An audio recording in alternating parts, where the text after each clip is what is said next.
Hey, it's John with your test whip of the week. It's the 2008 Alfa Romeo Stelvio Quadrifoglio all-wheel drive.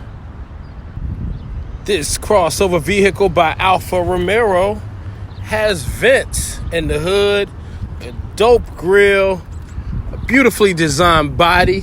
It's expensive, it's fast, it's Italian, baby, and it's all-wheel drive.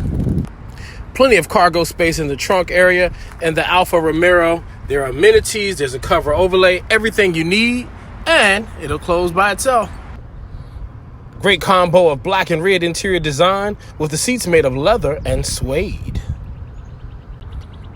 Beautiful front cabin, mostly leather detailing, and then this print here reminds me of Toomey. Push button start here.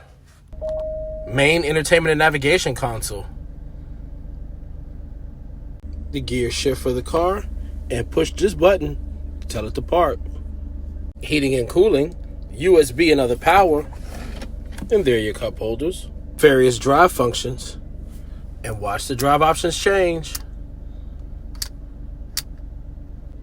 Control the car from here. Additional USB and auxiliary in the armrest. Very cool lighting controls. Traditional dash. Drive functions on the steering wheel. And there's one more feature on the Alfa Romeo. The 4-leaf clover. Lucky charm while driving.